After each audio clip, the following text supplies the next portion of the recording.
Perth has been plagued by the memory of the Claremont serial killer for more than 25 years. It refers to the man who, in the late 1990s, kidnapped and killed numerous young women.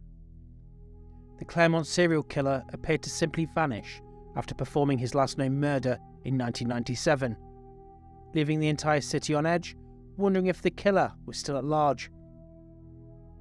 It turns out that he was indeed still alive, living in the Perth neighbourhood and coaching a youth sports team, but it took another 25 years for the authorities to find him, and it was in the strangest way that he was finally apprehended.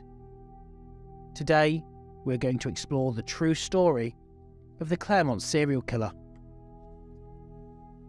The case started when Sarah Spiers, aged 18, vanished on January 27, 1996, shortly after leaving Club Bayview in the heart of Claremont at around 2 a.m. Sarah made a call to Swan Taxis at 2:06 a.m. from a payphone. She'd asked to be transported to the neighbourhood of Mosman Park, even though she was residing in South Perth at the time with her older sister. Then, 3 witnesses later saw her waiting alone close to a nearby intersection and a highway. They also saw an unknown car stop where she was waiting. She wasn't there when the responding cab pulled up at 2:09 in the morning, and the driver might have missed her in the pitch black. When she vanished, it quickly drew a lot of media attention in the area, and her fate remains unknown. Another woman, Jane Rimmer, 23, vanished in the early hours of Sunday, June 9, 1996, in the same area of Claremont. She'd gone out the night before with friends, just like Sarah had. The companions of Jane described their transition from the Ocean Beach Hotel to the Continental Hotel and finally to Club Bayview. Her girlfriends had left the club after noticing the huge line, but Jane decided to stay. She was last seen on surveillance tape waiting outside the Continental at 12:04 in the morning. Her naked body was discovered 55 days later, on Saturday, August 3rd, 1996, by a family collecting wildflowers 40 kilometres south of the Woolcoot Road in Wellard. 9 months later, in the early hours of Saturday, March 15th, 1997, Mosman Park attorney Kiara Glennon, then 27 years old, also vanished from the Claremont region. She too was staying at the Continental with friends and had decided to drive herself home. Before 12:30 a.m, 3 males at a bus stop noticed Kiara walking south on Stirling Highway and watching her interact with an unidentified light-coloured car that had stopped next to her. Her body was discovered on the 3rd of April, 19 days later, by a bush hiker 40 kilometres north of Piccadilly Road in Eglinton, next to a footpath in some brush. It was around this point that the police knew they had a serial killer on their hands. In response to Jane's disappearance, the Western Australia Police established a special task group named Macro to look into the 2 connected crimes. In response, the Western Australian government issued a $250,000 reward, at the time the highest ever in the state, to help find Kiara's killer. The unidentifiable automobiles observed at the 2 locations and the unidentified individual visible in the camera footage were the initial targets of suspicion. Since the women were last seen in situations where they may have used cabs, suspicion subsequently turned to Perth's taxi drivers. Among them was a driver who claimed to have taken Sarah the night before she vanished. The hundreds of licensed taxi drivers in Western Australia were then subjected to the extensive fingerprint and DNA testing. Examining standards for the eligibility were raised in light of the evidence of numerous unauthorised operators, and 78 drivers with extensive criminal histories had their licences revoked. Stricter criteria were also used to ensure that the equipment and emblems of defunct taxis were removed. One of the most groundbreaking things found in the case were the fibres collected from Jane that were eventually identified by investigators as being from a VS Series 1 Holden Commodore, one of the vehicles spotted that night in December 2015.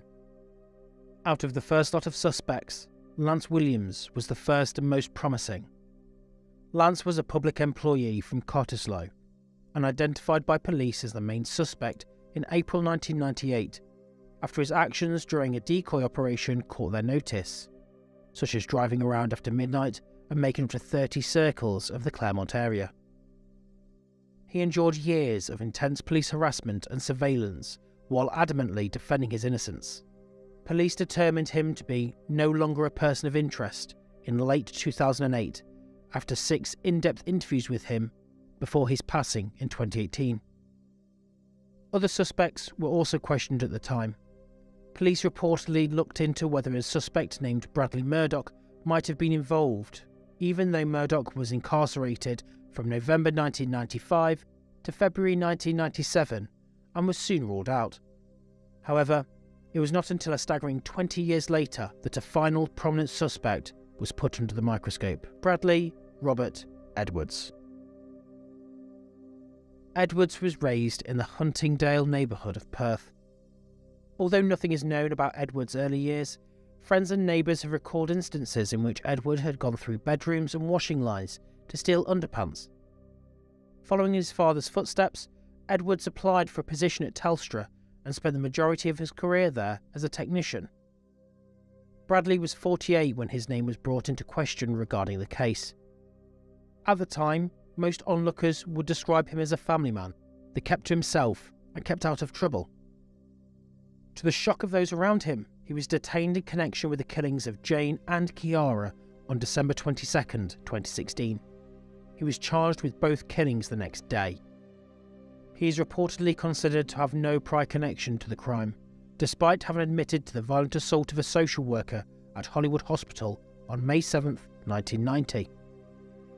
He was also charged in connection with 2 further attacks: the unlawful detention of an 18-year-old lady and the break into her home in Huntingdale on February 15, 1988, where the assailant discarded a stolen kimono containing his DNA as he left, and the unlawful detention of a 17-year-old girl in Claremont on February 12, 1995, as well as 2 counts of aggravated sexual assault. A dedicated UK lab achieved a surprising discovery in 2008. When the sample from Glennon's fingernails was run through the Western Australia database, they discovered DNA from an unidentified male that matched the samples from the victim of an earlier assault.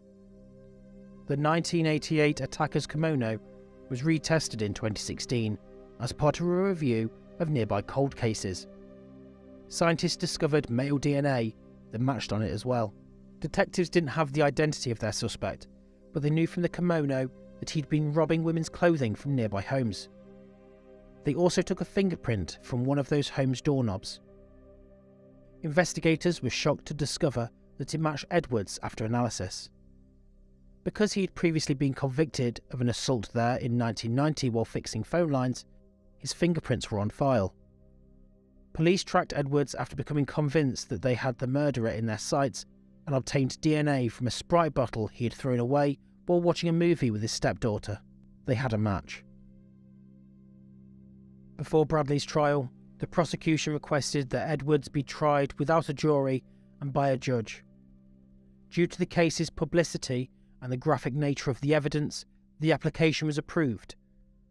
On November 25, 2019, in front of Justice Stephen Hall of the Supreme Court, the murder trial commenced. 2 of the victims had defensive wounds the court heard throughout the trial. Although the defence claimed that the evidence was tainted in the lab, Edwards' DNA was also discovered under Glennon's fingernails and matched the kimono. Telstra work vans were one of the key pieces of evidence. It was alleged that Edwards, a Telstra technician at the time, committed the offences using corporate vehicles after hours. A security guard who saw the telecom van parked at the Karrakatta Cemetery on numerous occasions for no apparent reason, both after the 1995 incident and before Spiers' 1996 disappearance, corroborated this.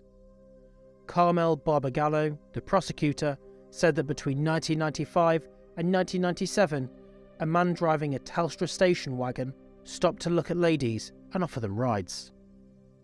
A witness testified during the trial that a Series 1 VS Commodore station wagon drove past their group immediately after Glennon walked by. The car had recognisable hubcaps that resembled teardrops, which were found on several Series 1 VS Commodores. Edwards operated a Telstra-branded white VS series wagon from April 1996 to December 1998. On the same day of his arrest, the car was located and seized. The defence argued that those fibres could have come from another source or another vehicle that was not listed in the Western Australia crime database. But it was revealed during the hearing that the carpet fibres matching those found in the back of Edwards' car matched those found on the bodies of both Rimmer and Glennon. After 7 months of hearings and testimony from more than 200 witnesses, the trial was over on June 25, 2020. Justice Hall then left the courtroom to deliberate on his decision in the matter. On the last day of detention, Hall issued a 619-page written decision in which Edwards was judged responsible for the deaths of Rimmer and Glennon, but not Spiers, although it was more likely than not that he had something to do with her abduction. Edwards was given a life sentence with the possibility of parole after 40 years on December 23, 2020. In prison, Hall predicted that there is a high likelihood that he will die alone. As one of the victims had said in their impact statement, "I will live, and you won't." The guilty conviction brought an end to the city's dark chapter and provided victims' families with justice, though harrowing questions remain. The Jane Rimmer family expressed some relief at the verdict and said they found solace in knowing who had murdered their beloved daughters and sister. Nevertheless, it's different for the Spiers family. They still don't know what happened to their beloved family member, who was the youngest of 3 murdered women. Hopefully, in time, the answers that the victim's family have been searching for can finally be put to rest. But for now, the wounds that the Claremont serial killer left on the city of Perth remain healing.